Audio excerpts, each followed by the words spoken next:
Hanya kalangan remaja dan anak muda, jerat narkoba juga menyeret ibu rumah tangga dalam proses peredarannya. Bahkan jumlah perempuan dan ibu rumah tangga yang terlibat dalam peredaran narkoba terus meningkat setiap tahunnya. Selasa 2 Juni, seorang ibu rumah tangga di Bandung, Jawa Barat diringkus polisi karena menyimpan dan mengedarkan narkoba di kalangan pelajar. Ia ditangkap bersama teman laki-lakinya, beserta barang bukti 30 butir Inex, 19 butir obat penenang, dan 5 gram sabu siap edar. Pelaku berdalih hanya sebagai kurir dan bukan pengedar narkoba. Masih di Bandung, 5 Mei 2015, seorang ibu rumah tangga diamankan polisi karena memproduksi permen berbahan dasar ganja dan syabu. Barang haram itu dijualnya dengan kemasan bekas makanan ringan dan permen. Sementara di Jakarta, 2 ibu rumah tangga ditangkap BNN saat bertransaksi narkoba. Saat ditangkap, petugas berhasil menyita barang bukti 12,2 kg sabu, telepon genggam, dan 30 unit DVD player.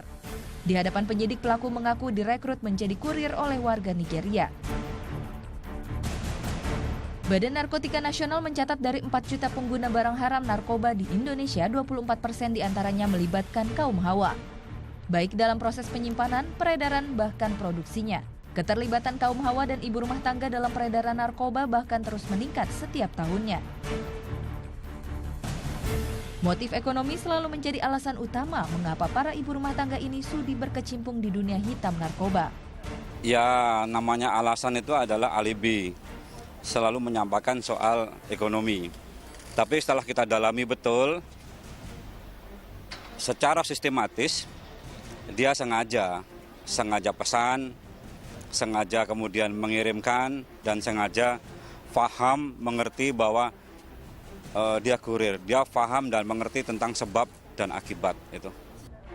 Tak hanya faktor ekonomi, rendahnya pengetahuan tentang peredaran narkoba hingga ke rumah tangga menjadi penyebab banyaknya perempuan yang terseret arus peredaran narkoba. Karenanya pemerintah dituntut melakukan sosialisasi hingga ke tataran rumah tangga. Jadi inilah yang menurut saya pemerintah patut atau wajib mensosialisasikan hal ini gitu sampai ke pelosok-pelosok negeri ini.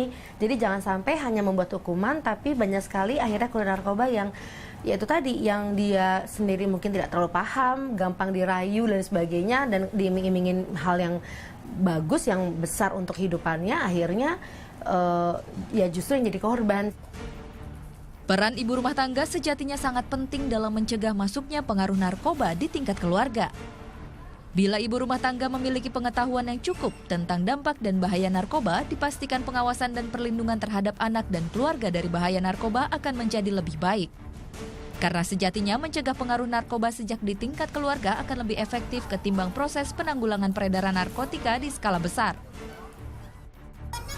Tim Liputan melaporkan untuk NET.